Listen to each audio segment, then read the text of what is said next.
Assalamualaikum warahmatullahi wabarakatuh. Perkenalkan, nama Ibu Sri Rahayu, Ibu dari Universitas Negeri Padang. Pada semester kali ini, Ibu akan melaksanakan PLK di SMA 2 Batang Anai. Untuk itu, mari sama-sama kita saksikan video berikut ini tentang kerajinan dari bahan limbah berbentuk bangun datar. Nah, apa sih yang dimaksud dengan limbah? Mungkin Ananda Ibu di rumah ada yang sudah tahu, bahkan ada yang lupa. Jadi Ibu akan mengingatkan kembali bahwasanya limbah ini ada terdiri dari dua macam. Itu yang pertama ada limbah organik dan limbah anorganik. Pada limbah organik ini adalah limbah yang bisa dengan mudah diuraikan atau mudah membusuk. Limbah organik ini mengandung unsur karbon. Limbah organik ini juga dapat kita temukan pada kehidupan sehari-hari. Contohnya yaitu ada kulit buah, sayuran, kotoran manusia, bahkan kotoran hewan. Kemudian ada limbah anorganik. Limbah anorganik ini adalah jenis limbah yang berwujud padat, sangat sulit atau bahkan sulit untuk diuraikan atau tidak dapat membusuk. Limbah anorganik ini berasal dari sumber daya alam yang berasal dari pertambangan seperti minyak bumi, batu bara, besi, timah, dan nikel. Nah, selanjutnya yaitu perencanaan usaha kerajinan dari bahan limbah berbentuk bangun datar. Di sini ada 4 poin, yaitu yang pertama ada ide dan peluang usaha kerajinan dari bahan limbah berbentuk bangun datar. Dan yang kedua ada perencanaan administrasi usaha kerajinan dari bahan limbah berbentuk bangun datar.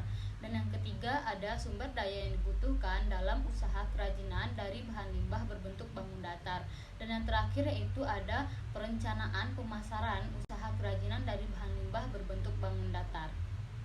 Nah, di sini Ibu akan membahas pada poin pertama yaitu adanya ide dan peluang usaha kerajinan dari bahan limbah berbentuk bangun datar.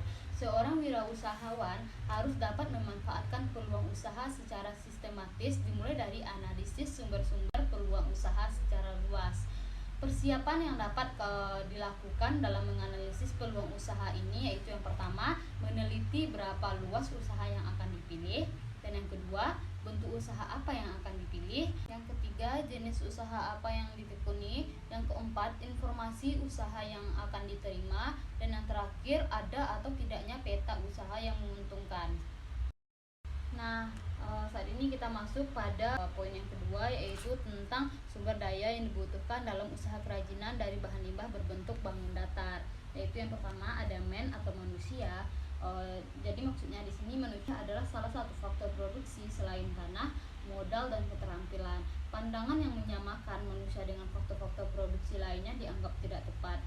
Baik dilihat dari konsepsi, filsafat maupun moral. Manusia merupakan unsur manajemen yang penting dalam mencapai tujuan perusahaan. Dan yang kedua yaitu money atau uang. Money atau uang ini merupakan salah satu unsur yang tidak dapat diabaikan. Uang merupakan alat tukar dan alat pengukur nilai. Besar kecilnya hasil kegiatan dapat diukur dari jumlah uang yang beredar dalam perusahaan tersebut. Oleh karena itu, uang merupakan unsur yang penting untuk mencapai tujuan perusahaan karena segala sesuatu harus diperhitungkan secara rasional. Yang ketiga yaitu material atau fisik. Perusahaan umumnya tidak menghasilkan sendiri bahan mentah yang dibutuhkan, tetapi membeli dari pihak lain. Untuk itu, manajer perusahaan berusaha untuk memperoleh bahan mentah dengan harga paling murah, menggunakan cara pengangkutan yang murah, dan membuat proses pengolahan seefisien mungkin. Yang ketiga yaitu teknologi. Mesin memiliki peran penting dalam proses produksi. Setelah revolusi industri, banyak pekerjaan manusia yang digantikan oleh mesin. Perkembangan teknologi yang begitu pesat menyebabkan penggunaan mesin semakin meningkat. Banyaknya mesin baru yang ditemukan oleh para ahli memungkinkan peningkatan produksi sangat tinggi. Yang keempat adanya metode. Metode sangat dibutuhkan agar mekanisme kerja berjalan efektif dan efisien. Metode kerja yang sesuai dengan kebutuhan perusahaan, baik yang menyangkut proses produksi maupun administrasi, tidak terjadi begitu saja, melainkan memerlukan waktu yang lama. Dan yang terakhir adanya market atau pasar.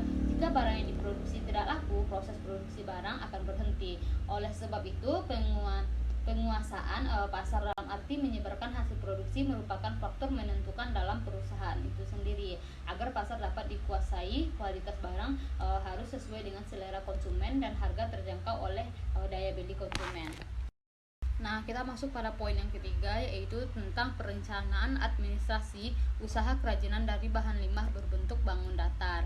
Maksud dan tujuan dari adanya administrasi ini agar wirausahaan dapat yang pertama yaitu memonitor kegiatan administrasi perusahaannya sendiri.